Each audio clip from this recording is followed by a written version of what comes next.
Good evening. Welcome to the ideasmakelove.com conversation, episode 52. We're doing another part of the Motivation Manifesto by Brendan Burchard. This is actually covering the very first declaration of his 9 declarations to claim your personal power. And that declaration is, we shall meet life with full presence and power. So before I give the highlights, it'd be good just to give the actual declaration for you to take in. So before I do that as well, just please say hello and share any questions or comments, big or small, you might have with all of us on the cast. And we can go from there. So thank you in advance for anything you decide to share. Here we go. We are too often lost in the abyss of unawareness. We regularly miss the energy and blessings around us and the importance of this very moment. It is as though we prefer to be elsewhere doing something else, as if we are living in distant time zones, hours behind or ahead of the joyous tick and bliss of now. We have forgotten that the natural flow to life is not a distant death, but a present, in the moment detachment from living. Should we wish to be free and alive with full power, we must decide to bring the full might of our conscious mind to the present experience. We must choose to feel again. We must set intentions for who we are, for what roles we wish to serve, for how we will relate with the world.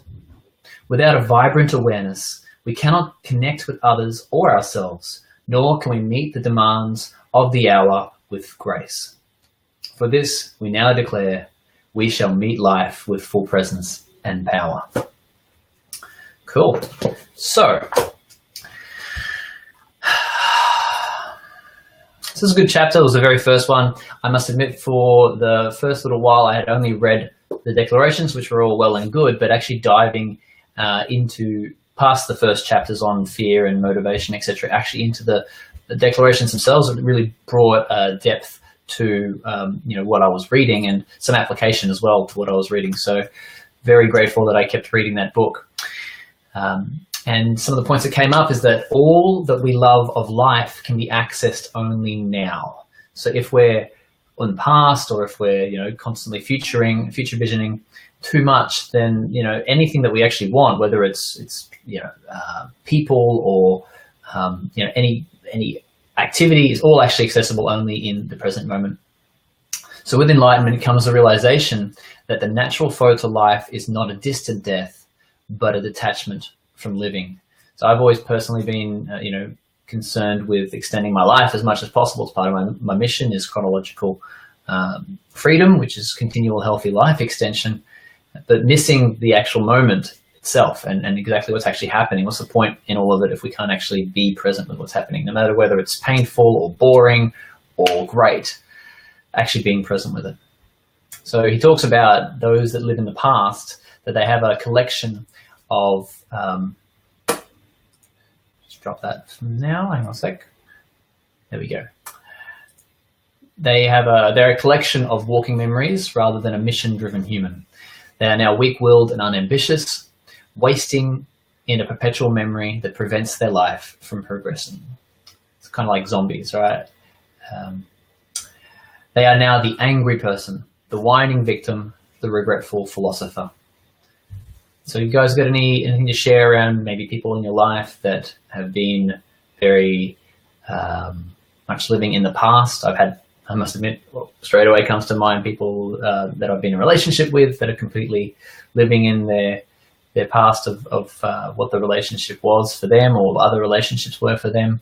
And it doesn't really create much newness. It doesn't create much richness, actually, because it's just hanging on to this memory rather than really taking that and embodying it and having it be part of who we are and a reference point, but not, the actual foundation of who we are in this moment, which really could and should be our character and what's actually happening in the moment and who we're choosing to be right now.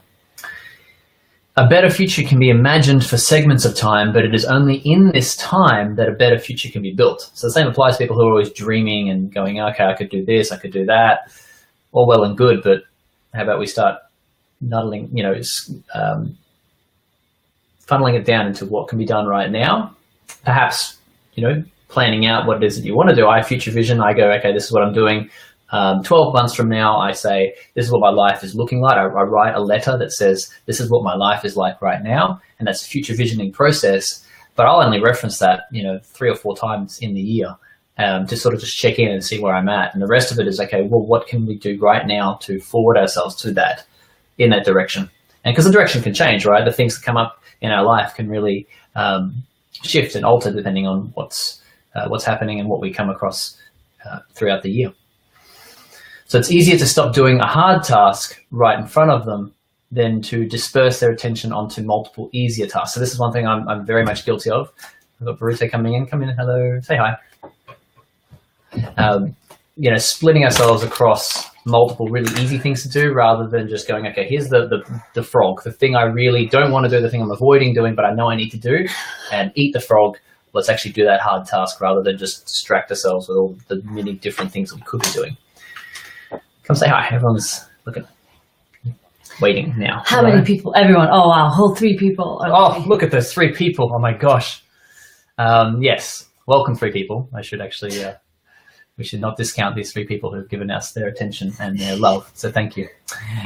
Anything you want to share about what I'm showing on? Do you know what it is? Yeah. I'm not sure. Okay, so I'm doing the Motivation Manifesto about meeting life with full presence and power. So feel free to just join in the conversation and continue to share highlights. So being present in life not only means being observant and unfailing in addressing our realities, but also deciding to proactively choose our roles and our behaviors every day. So whilst we are the amalgamation of all of what we are, and the different parts of our personality, the parts of our being that make up who we are, we can consciously choose to take on 1 or 2 or 3 at the most ways of being in any given moment that give rise to us being an optimal version of ourselves. So he covers these 6 roles, and I'll say them first and then go into deeper detail. So there's the observer, the director, the guardian, the warrior, the lover, and the leader. So the observer. So if you stopped and hovered above your life, what do you see yourself doing? And why do you think you're doing that? So that's a question we can ask ourselves. These are questions that we can ask ourselves to put us into the role of the observer. So sometimes it can be hard to connect with and to detach ourselves from our present experience, but still be watching it as a witness. And these are questions that we can actually use to empower that. So I'll say them in the first person so that you can take them on and try them on for yourself and see if it helps you, maybe writing a couple of these down and then using these if you something you struggle with is actually being the observer in life and are very much attached to or heavily emotionally invested in whatever's happening rather than being able to see it from a bird's eye view. So why am I feeling what I'm feeling right now? What result will happen from my current actions and intentions? What is it I can sense that my mind, body, and spirit truly feel and need and desire right now? That's it for you. Interesting. So let me understand observer, director, guardian, warrior, and what is that? So these are actually roles that we can choose, or ways of being that we can choose to embody that allow us to be fully present and in our power. Yeah. Yeah. And so one of those is to be able to step back and observe. I see. So it's yeah. So that's one of the archetypes we live in. Okay. Okay. I'll just let you comment if you want to say anything to sort of pop in. Yeah, I think, cool. Observer is self-awareness. It's knowing what you want, why you want it, why is it important, how do you want to lead your life. So, interesting. Cool. The next one is the director. So mastering the role of director. The director is kind of like if you were to be the person directing your own film of your own life. So you think about the director's choosing the shots and he's actually sizing things up. So mastering the role of the director requires us to be detailed in our intentions for each scene in our story. Playing the director of our own movie gives us the ability to choose each character and life's arc.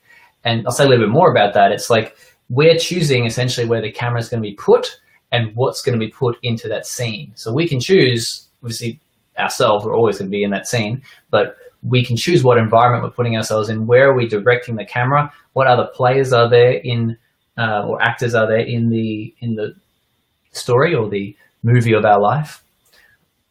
So being the director and actually giving our life direction consciously is a very, very powerful role to take on. Next is guardian. So we must stand at the gates of our life and protect ourselves from unwanted contaminants, negative information, people, and habits. And this includes entertainment, food, and exercise. I think it's very pertinent, especially in this modern age that we're in right now, where we've got so many things wanting our attention, so many things being thrown at us for free and for, that are so easy to get. It's so easy for us to get things that are good and bad for us, that we need to be guardians over our own domain and actually stand guard and be saying no a lot, actually, in fact. Yeah. The next one is warrior. So we must want to win, to bring back treasures and glory to our homes, to leave nothing on the battlefields of life but the legend of our courage and might. Some questions that we can say to get us into the mode of being the warrior include, what will I stand for in life? How will I bring honor and abundance to my loved ones? What adventures will make me feel alive? What do I want, and how hard am I prepared to fight for it? I think that being a warrior is almost a bit of a missing in our age. It's somehow can be looked down upon as too masculine. Too much, like dominating and selfish and narcissistic or something. I think, but warriors are within us. People have been to war, and there are people who fight for blood and for victory and for their side of the battle. Women have led armies as well, and I think that living into that archetype is it's what a leader does, I suppose. Yeah, interesting. Yeah, I think it's such a missing. It's how you earn. Yeah, because it's sort of seen as a bit of can be seen as archaic, and that we need to all be touchy-feely, sensey people, and that's important, and we'll get onto that one next. But the other comment on the warrior is their commitments are important to them, and every small victory toward their commitments is logged, celebrated, integrated into their identity, shared joyously with their tribe and fellow strivers. So it's another cool thing, finding other people around us that are, embodying these types, these archetypes that we wish to embody, if that's what you want to do. Next one is lover. So we have to finally stop all the looking about and once more peer into the eyes of those we adore. How was their day? Really? What are they struggling with? What would make them feel more alive and happy? Is there a way we can demonstrate even more affection and appreciation for them? Let us embody this role with such vitality and power that the bright beams of our love, that in the bright beams of our love, those around us are stunned and overjoyed and honored and enlivened. Think about that, being the lover. Lover. So important to be lovers to us, to love who we are and to be our, to marry ourselves. I think this archetype really speaks to that, to love us so that we love others, so that we become partners in love with someone. Yeah, it's cool. It's a good thing I didn't notice in there, so that's cool. And lastly, leader. So what can be done to improve this world that I influence? How can I help others solve problems and achieve their dreams? Who can I enlist and empower to help achieve something remarkable? And how can I unlock the potential of those around me to do more good? So there you go. There's the section on how to reclaim our personal power, so how to live in the present moment. Feel free to comment on the video and subscribe if you like. Grab some live notifications if you're enjoying what you see and want to see some more.